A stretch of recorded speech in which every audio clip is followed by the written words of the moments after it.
بسم اللہ الرحمن الرحیم۔ دیکھنے اور سننے والوں کو السلام علیکم۔ آج کا ہمارا موضوع ہے موتو قبل ان تموتو، مرو مرنے سے پہلے۔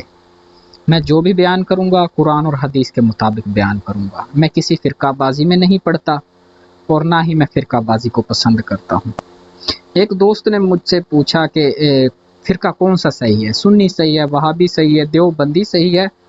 تو میں نے اسے جواب دیا اس کے بارے میں نہیں جانتا، اس کے بارے میں میرا اللہ بہتر جانتا ہے، لیکن میں صرف اتنا ہی کہنا چاہتا ہوں فرقہ کبھی درست نہیں ہو سکتا۔ یہ اس لیے کہ فرقہ بٹا ہوا ہے، جدا ہے، یہ نکلا ہوا ہے۔ جس سے یہ فرقہ نکلا ہے وہ ٹھیک ہے، اسی لیے میں بس یہی کہنا چاہتا ہوں کہ فرقہ کبھی ٹھیک نہیں ہو سکتا۔ جس سے فرقہ نکلا ہے بس وہی ٹھیک ہے۔ تو ہم اپنے موضوع کا آغاز کرتے ہیں حدیث شریف سے۔ تو میرے پیارے نبی کی حدیث ہے اور حضرت علی کرم اللہ وجہ سے روایت ہے۔ سارے دین کا مقصود یہی ہے اور اہل خاص ہیں اس کا زیادہ چرچا ہے۔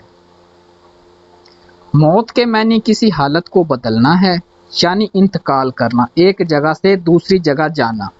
جیسے رسول اللہ صلی اللہ علیہ وآلہ وسلم کے صحابی جیسے کام پہلے دنیا میں کرتے تھے، ایسے کام پھر دین میں بھی کرتے تھے۔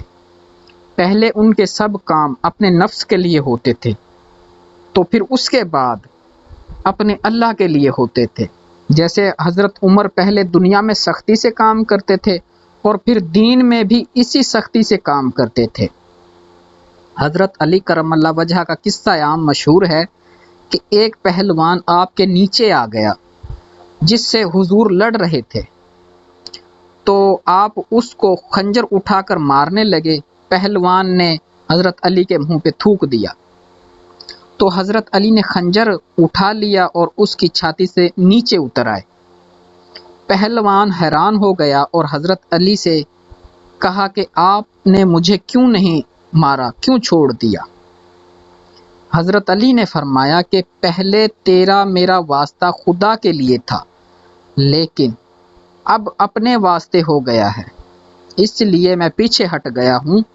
یہ سبق تو عام کو تعلیم دینے کے لیے کافی ہے، ورنہ جو خدا کا ہو جاتا ہے اس کا سب کچھ خدا کا ہو جاتا ہے۔ جیسا کہ حدیث شریف میں آیا ہے، وہ ہماری آنکھوں سے دیکھتا ہے اور ہمارے کانوں سے سنتا ہے۔ جو ذات میں فنا ہے اس میں غیر کوئی نہیں۔ اہل عام کا خیال ہے کہ جب روح کامل طور پر جسم سے جدائی کرتی ہے تو یہ موت ہے، لیکن حضور پر نور صلی اللہ علیہ وآلہ وسلم فرماتے ہیں کہ نیند جو ہے وہ موت کی بہن ہے، کیونکہ جو حال موت میں وارد ہوتے ہیں وہی نیند میں ہوتے ہیں۔ نیند میں ہر حواس کی جہت عالم دنیا سے پھر کر عالم بقا کی طرف چلی جاتی ہے اور پھر آدمی عالم دنیا سے خارج ہو جاتا ہے۔ جیسے اگر سوئے ہوئے آدمی کے گھر کو آگ لگ جائے، یا چور اس کا مال چرا کر لے جائیں، یا اس کا بچہ مر جائے، تو وہ ہر ایک سے بے خبر ہوتا ہے۔ حضرت ایوب علیہ السلام کا بھی یہی حال ہوا کہ ان کو شیطان نے آزمایا تو وہ ہر عذاب سے بے خبر تھے۔ اللہ تعالیٰ نے حضرت ایوب علیہ السلام کو اپنے عشق کا کلوروفارم یعنی بے ہوش کر دینے والی دوائی سنگھائی ہوئی تھی، اس لیے حضرت ایوب علیہ السلام ہر عذاب سے بری تھے۔ اب بھی جو اللہ کا مست ہے وہ ہر عذاب سے بری ہے۔ بس نیند بھی ایک موت ہے جو موت صغیر کے نام سے پکاری جاتی ہے۔ ہستی سے غافل ہونے کو بھی موت کہا گیا ہے۔ جیسے کسی کو بار بار بلاؤ اور اگر وہ نہ بولے تو کہتے ہیں کہ وہ مر گیا ہے۔ بس ہستی کو بھولنا ہی موتو قبل ان تموتو ہے۔ ہستی کو دو حال میں بھول سکتا ہے، یا کسی کے عشق میں یا کسی کے ڈر سے۔ ان دونوں طرف سے جس میں سے گزرے اسی طرف کا علم لدنی کھلتا ہے۔ یعنی اگر ڈر کے مارے ہستی سے گزرا تو بچاؤ کی صورتیں اپنے اندر ڈھونڈتا ہے، اور آخر کامیاب ہو ہی جاتا ہے۔ ان دونوں صورتوں میں جو طریقے استعمال ہوتے ہیں وہ موقع سے پہلے کوئی یاد نہیں ہوتا۔ جیسے جنگ میں جا کر کوئی پتہ نہیں ہوتا کہ کون سے طریقے سے فتح ہوگی۔ پس موتو قبل ان تموتو کا صحیح مفہوم جو ہے وہ ارادہ کو بدلنا ہے۔ جیسے جب پانی دودھ میں ملے تو وہ دودھ ہو جاتا ہے، یا لوہا آگ سے ملے تو آگ ہو جاتا ہے۔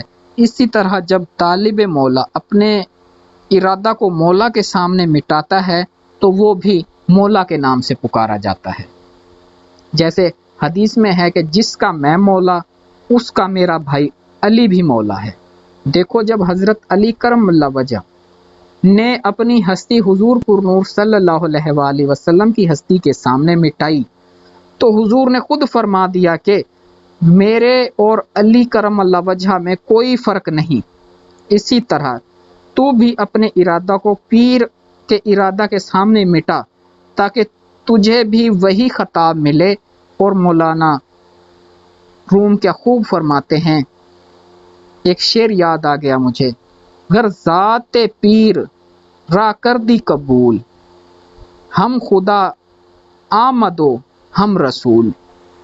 تو ملیں گے ایک نئی ویڈیو میں۔ اپنا اور اپنے گرد و نواح کے لوگوں کا خیال رکھیے گا۔ تو آج کے لیے بس اتنا ہی۔ فی امان اللہ، اللہ نگہبان، اللہ آپ سب کا حامی و ناصر ہو۔